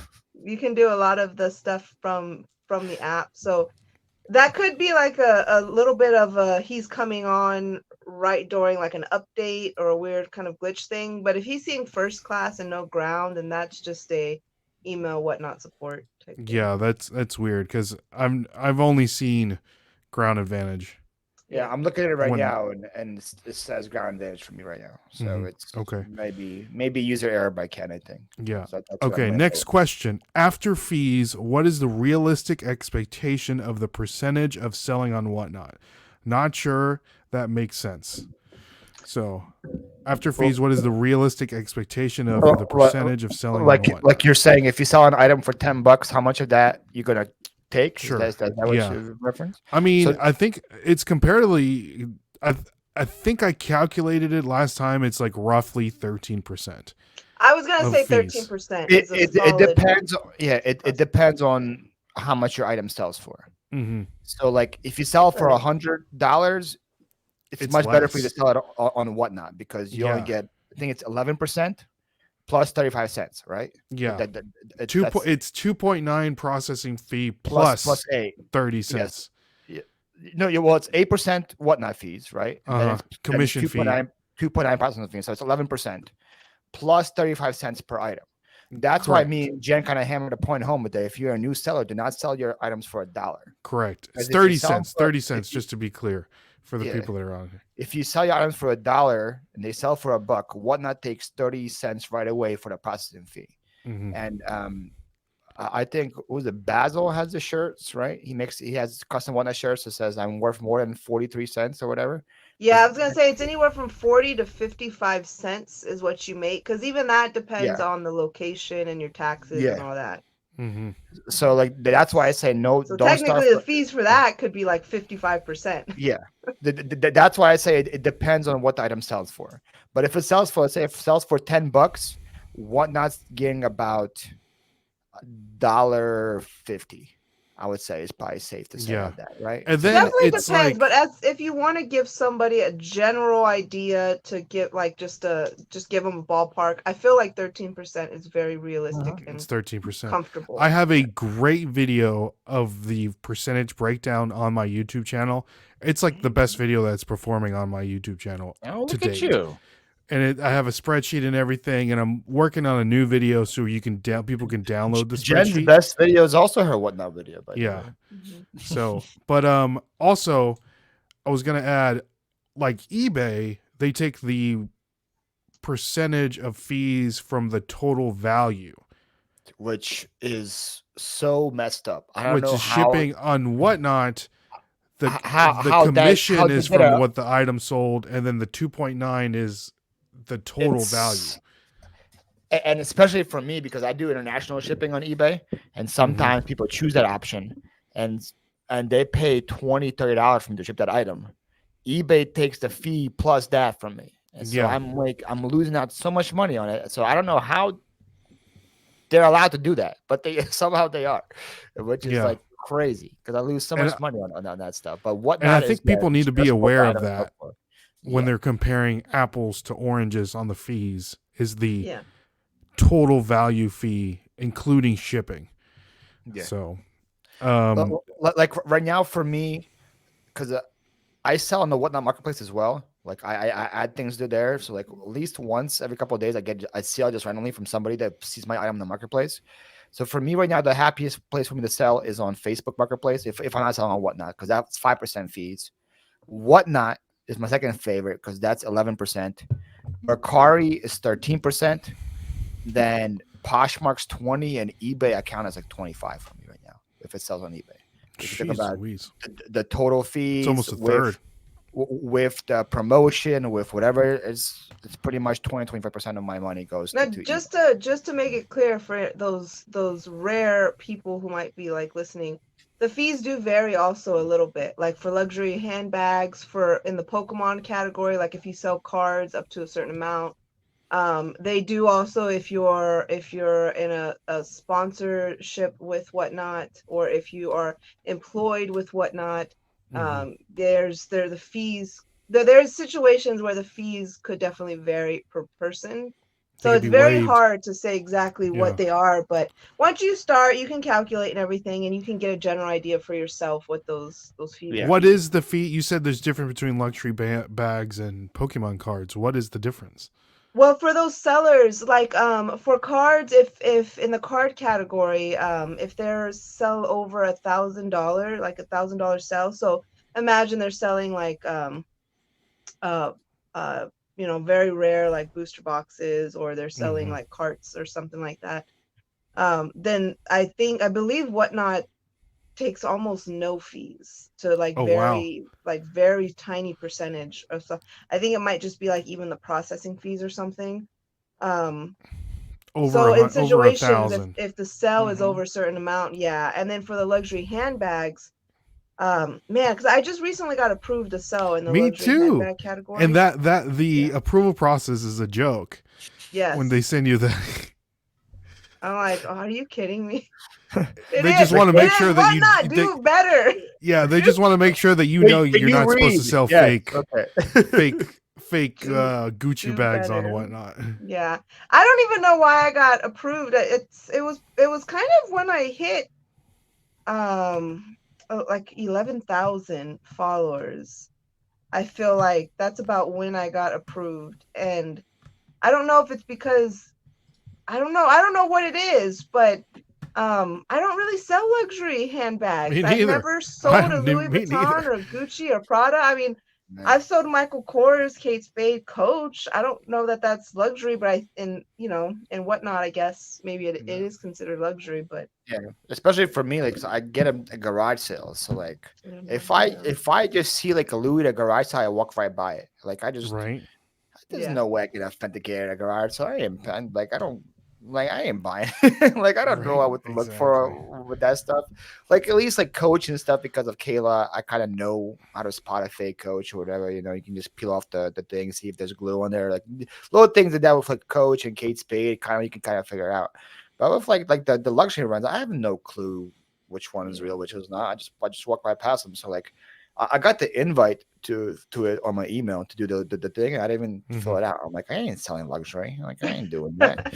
I did it because I'm like, I did you too. never Yeah, know. you never know. You never And know. it's good because you get to see the process. So now Ray and I know, like, okay, that was kind of dumb. So That people was are a like, joke. I was approved to sell luxury handbags. Like, It's okay, yeah, like, you and get everybody real, else bro. who isn't Yeah, dumb. exactly. Great job on clicking yes and no 3 times. And then Exactly. That's exactly what it is. it's like one of those like approval to get to join a Facebook group. Like, do you live in this area? Yes. Yes. Yes. Yeah. Are you going to You're scam? in. No. All right, cool. You're in. Welcome. Yeah. Any more questions from Ken, Ray? Yeah. Next question. Why would one change their business model primarily eBay to whatnot? Oh, Jen? Well, kind of, I feel like kind of answered that at the beginning, but it's for quick cash flow, quick cash in and out. It's weird because I have a honey hole that I went to, and I was there before I came here, and I was talking with the manager because they're planning this big event, and we were having a discussion, and I told her we were talking about whatnot, and I said, listen, I just spent $150 with you, right? I bought these items, I spent 150. If I wanted to, I could go home right now, schedule a show some of these items, and I said, realistically, if I waited till tomorrow morning and listed them, found stock photos, made it real pretty and stuff, I said I could sell all these items tomorrow.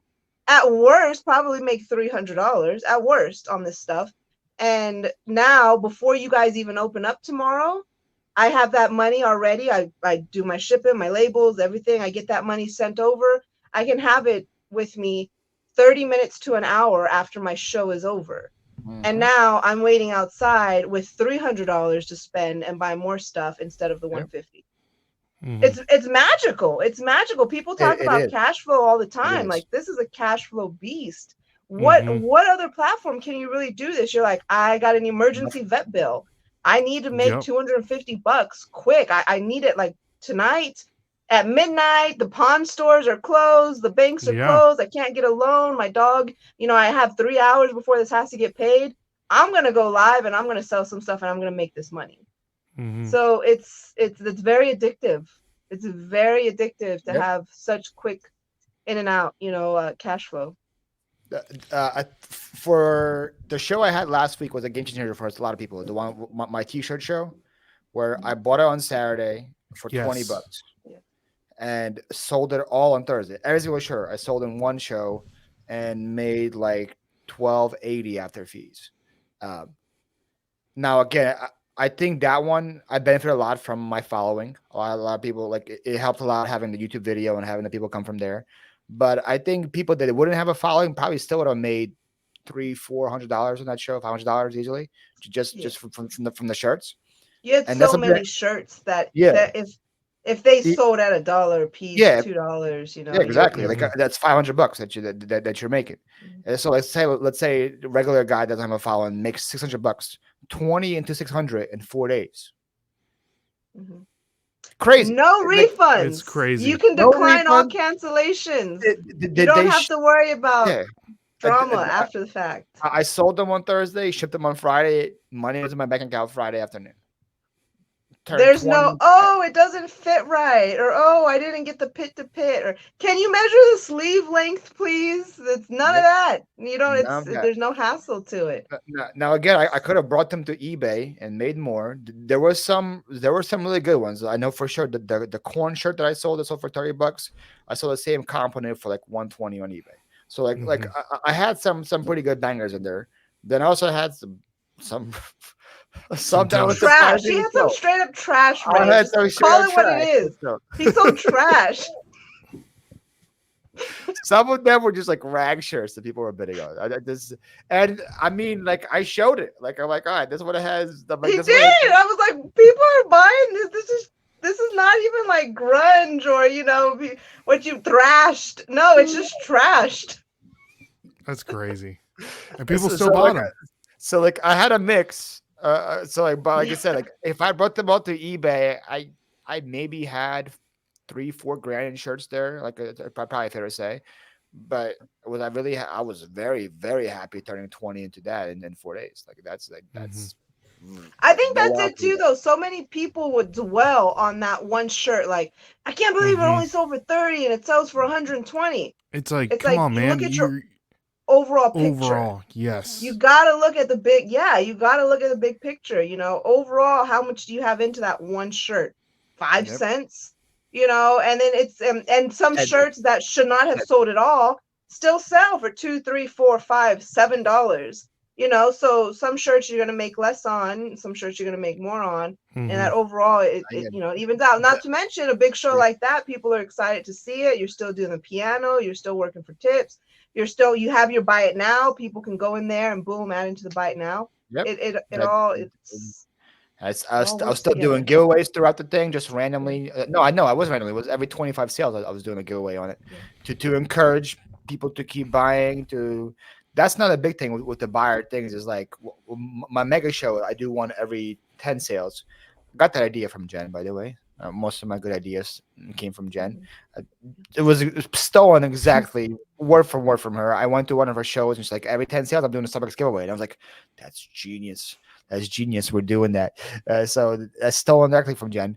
But that one, it just encourages people just to buy more. And I'm like, hey guys, the buy it now counts as a sale. Mhm. So if you guys go to buy it now, the more you guys buy from them, the more Starbucks could give because I give to you. And like those help a lot too with it. So like it's more than just saying, oh look, here's a shirt. All right, here's another shirt. Here's another shirt. Like if I did that, people would leave in 2 minutes. Mm-hmm. like, Yeah. like it's a lot more of a I don't want to say a show. Maybe a show. Like it's like a way more than you just like than just showing something. You have to be like way more entertaining for What it they call it, a dog and pony show?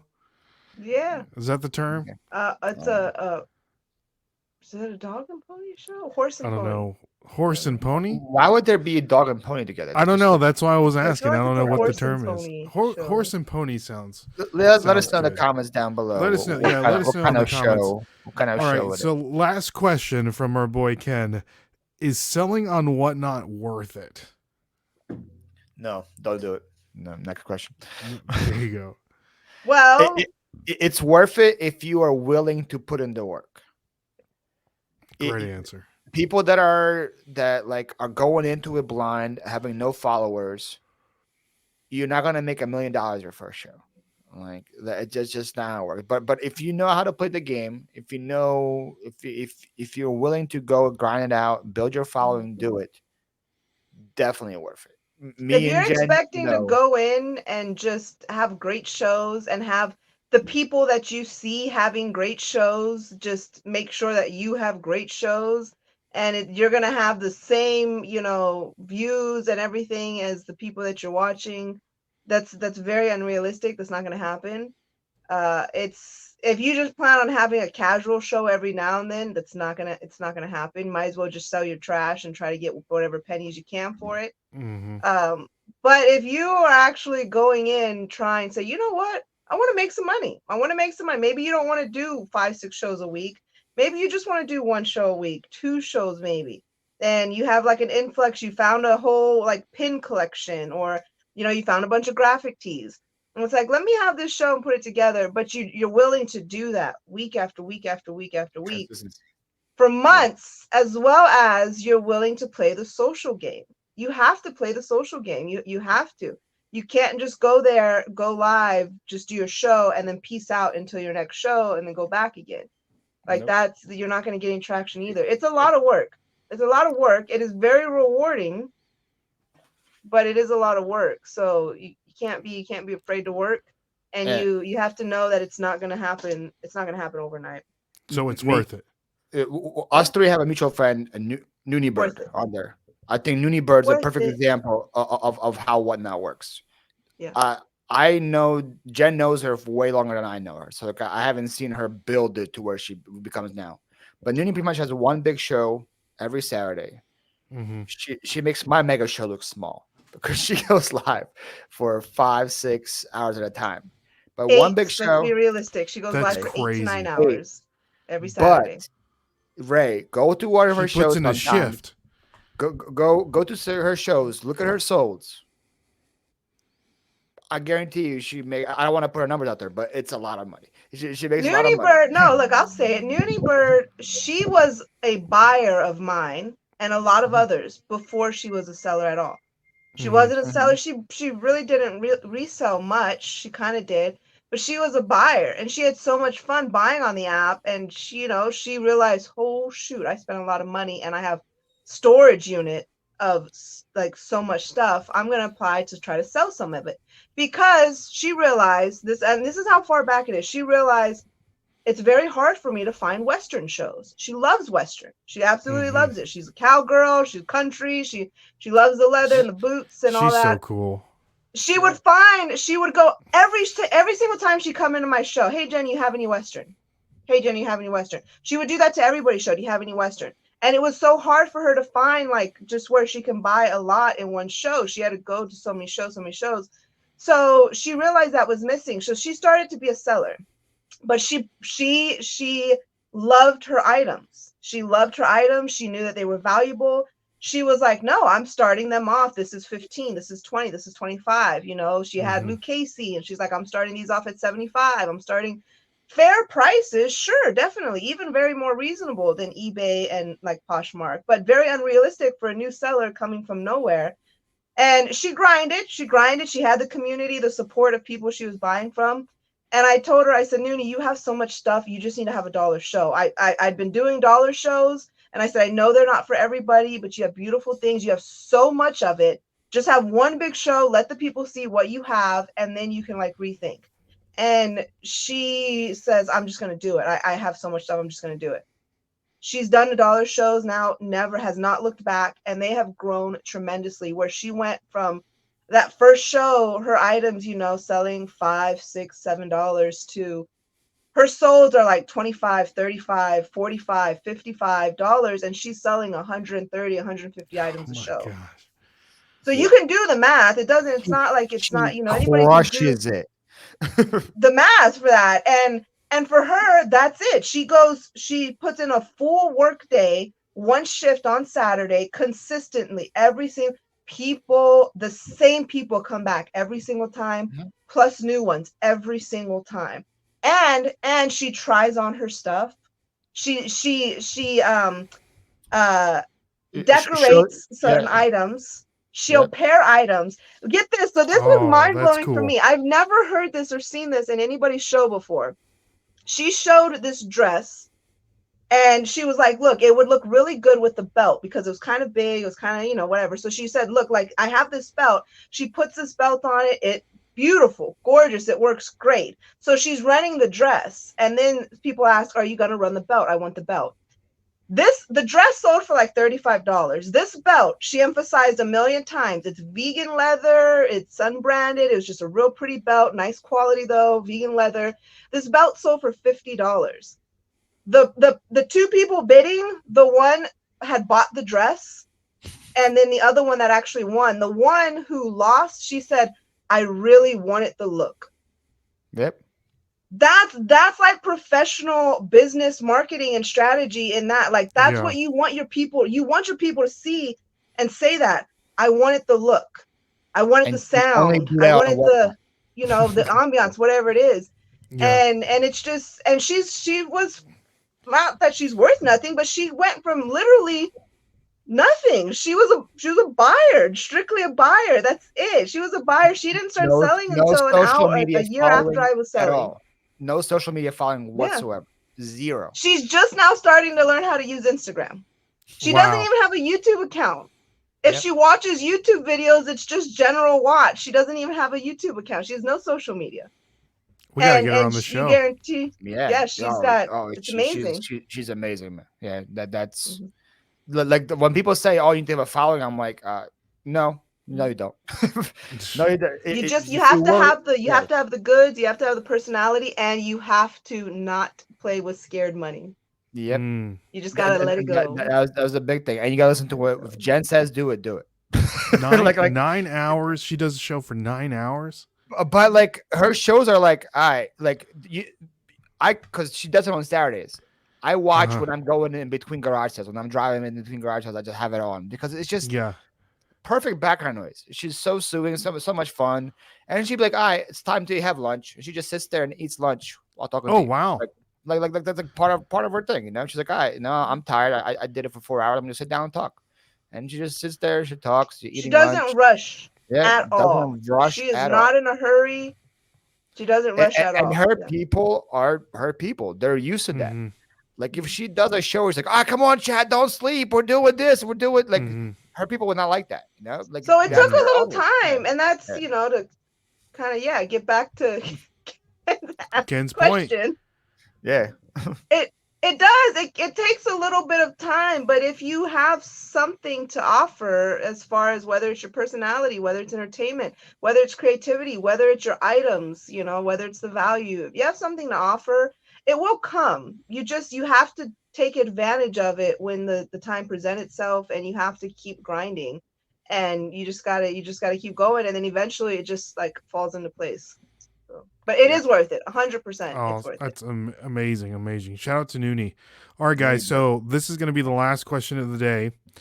So for the two of you, if you were to start over on Whatnot and the things that you've learned now, what are two tips that you would tell your, let's say your past self, if you would like go back in time and say, hey, I wish I would have known this when I first started, or something that is like completely crucial from someone that's listening to right now and saying, I want to get on Whatnot, but I want the most tips. I want the best advice possible. What are two things that you hold like to the highest degree Whatnot tips? Whoever wants to go first. First one for me would be don't be afraid. That was the biggest thing for me, was the fear of this sells for this much on here. I'm too afraid to bring it at a low starting point. That was the biggest game changer for me. What was that mentality switch of, I guess it's a combination of don't be afraid and realize it's not eBay. That's my Mm-hmm. other tip. Realize that, hey, I'm now losing out on money if it sells for $50. I paid 5 for it. I'm making 45. I'm now losing out on whatever more I could have made if it sold on eBay. That was the biggest. I said, and that one I just learned in November when I moved to this house, like November, December. So we're recording this in March. And I've been on Whatnot for almost 3 years. So I just finally, it took me that long to do it, and right now I'm kicking myself like, man, I wish I did this 2 years ago, 3 years ago. Mm-hmm. But I wish I did it, because I would be way more advanced where I am now. I'll have a lot more followers, a lot better shows if I took that plunge way faster. I think that's my biggest thing. I guess the combination of realizing that Whatnot is its own thing, and not to have fear when it comes to it. Okay. What about you, Jen? What's one thing? Yeah, one of the biggest things, it's going to be a little bit hard, I think, to put into words, but is don't spend more time on other people's shows than you spend on your own. Meaning, Whatnot is a social media aspect. It is. It's a platform, social media. Yes, like I said, you have to mingle, you have to, do this and do that. But at the The Dog and beginning, Pony Show. so many people put so much time and so much effort, for lack of a better phrase, maybe clout chasing, networking. They spend so much time modding for other shows and tipping other shows and chatting in other shows and supporting other shows and taking care of other people in their shows and talking about ideas for shows and like the raid trains and organizing and doing all of that. And it is necessary to an extent, but so many people, they waste too much time on that. I was one of them too at the beginning. I was one of them, to where it's like Planning 24/7. paralysis. That's where the burnout, because it made me think when you asked about, Paul, where he kind of got burned out. And I'm like, that's where the burnout comes from for a lot of people. Not speaking for Paul, but for a lot of people, the burnout comes because they're 24/7 Whatnot. And they're really only putting like 3 hours into their own business. 3 hours really goes into their own actual shows. The rest of it is just all of the charades, And so if you can learn to limit yourself, I at one point, the way that I broke that was I had to spend a day where I deleted the app. 24 Oh, hours, wow. the app was deleted. I deleted the whole app. I wasn't going to do a show. I didn't care. I didn't look what show was coming up, who was doing what was this or that. I knew I could be away from the app for this day, and I deleted it, and then I would reinstall it, the next day. And it really helps to set like that breathing room and that mentality of being a little bit stronger. Yeah. That really is kind of the biggest thing. It's a lot, I think, in one of what I would really do different, because I felt like at the beginning I wasted a lot of time. Even now it gets kind of tricky. It gets a little bit hard, balancing out being there for your people, being there for your community, but making sure that your own business at your own shows don't suffer. Right now I'm on it. I'm on the app all the time right now. But in the past, when I used to work, I would have YouTube lives on and have its background noise, and I'll be working in the future. Right now, I have the same thing, but it's Whatnot lives, and I have on. And like right now, like today, I was listing items for my Whatnot show on my phone, and I had Whatnot on my iPad, and so like that was kind of like that's how I've been learning, like having like a combination. Because in the past, I was kind of what Jen was doing. I was just sitting on Whatnot and just talking and whatever and bidding and spending. I still think I spend way too much money on Whatnot. I have an addiction. I just spent a lot of money on Disney Pids from Rod. You did? Yeah. And I don't even have any. Like I have a friend that her little boy is starting to collect Disney pens. And I'm like, these are gonna be great for him. And that's cute. In my defense, all the stuff that I buy at Whatnot actually sells back on Whatnot. And I profit. See, okay, that can kind of be my number 2. Denial is a powerful thing. Don't let it corrupt you. Okay. Denial is what do they say? River in Egypt. Yeah, tell that number 2, Jen. Go ahead. We're trying to call me out here. For a lot of people, okay. Again, I'm not speaking to you, Paul. Not everything revolves around you. But for a lot of people, they use that excuse. We'll call it what it is. I won't even quote it. They use that excuse. Oh, well, I know I can resell it. And they're not listed. They stopped listing on eBay. They stopped listing on Poshmark. Then where are they going to resell it on? Whatnot? All you're doing is circulating money and giving Whatnot, giving Whatnot a bigger paycheck and reducing your own. So stop buying stuff that you don't really want because you're just so addicted to the good deal. There's going to be good deals left and right. That fear of missing out on a good deal needs to just go away.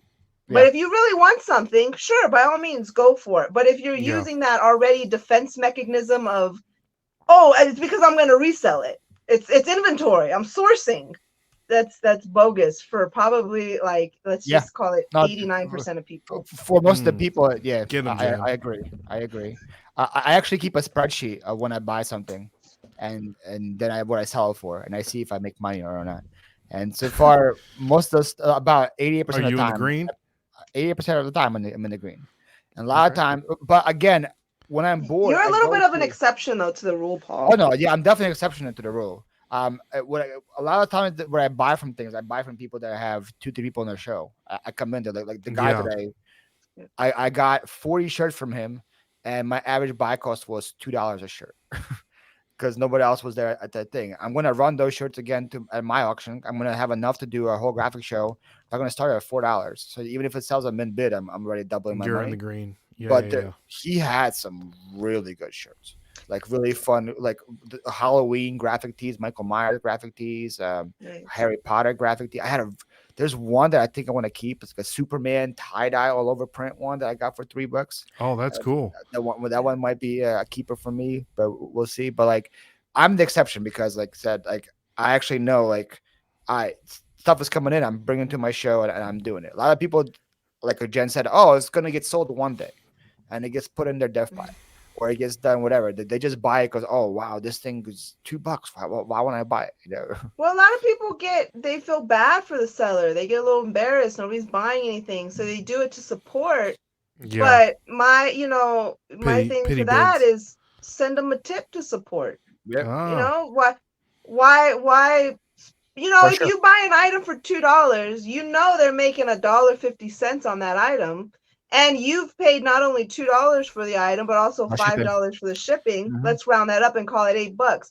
You've paid $8. They've gained $1.50. why not tip them $1? They get 100% of that dollar, and you're out $1.33. So It's you good can math. be It's smarter. good math, Jen. It's good math. Jen, that's brilliant. That's math. and still That's support. Yeah. and if you want to tip them twice for $2, Yeah.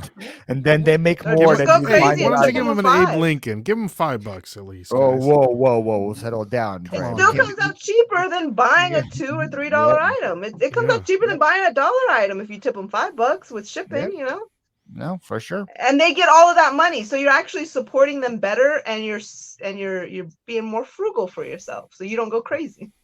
That's a very good tip right there, but Jen. That's a great tip. Jen's tip of the week. What better Tip. than the tip of Tip the 'em. week? Yeah. Did you have a second thing, Paulie? What do you mean? Like, what's something you wish you knew when you first started? Your first one was don't be scared. I think that's the biggest one is that one is Okay. the do not, because the other things that I knew, like I knew whatnot you had to be consistent on. I knew all that. It's just I was too afraid to put that as my priority list in front of everything else that I was doing until like recently. And it is, if you're doing it, if you're going to go into it, you have to have a completely different mentality. I think we talked about this. Like you have to have a completely different mentality change in your life as a reseller for Oh, you that's to what you said. for you to do not whatnot full eBay. time. It's you can't say, oh I'm listing this right now, it's going to sell for that. You that cut that out. That's it why out. I don't think it's for everybody. Change your brain. Change your Cut brain. it out. Yeah. Cut it out. There you I go. agree. Well, guys, this has been a amazing podcast, super informative. Guys, if you enjoyed this, listening to this, make sure you leave a review if you're listening to this audibly. If you're watching, I thought he was gonna say go follow Paul and Jenna or whatnot. He's like, no, give me a 5 stars. give me put the 5 stars. If you're watching it on YouTube, make sure you hit the thumbs up, follow, put a comment. If you have any questions, put it on the comment. We might do a part 2. And guys, like always, follow Philly Flipper on YouTube, Instagram, and whatnot, and follow Gen Multiverse, YouTube, Instagram, and whatnot. Especially her YouTube. Jen's Multiverse YouTube content is There you insane. go. It's the There you bomb. Way better than that Philly Flipper guy. There you go. So, guys, again, thank you so much for coming on, making time for this. This has been fun. Can't wait to do it again, maybe 6 months from now or something like that. But anything else for the people, guys?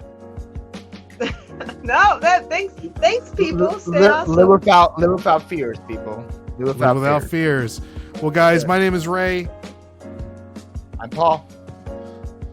I'm Jen. and we'll catch you guys on the flip side. Flip side. See y'all, Podcast. and God bless. Come back Peace. soon.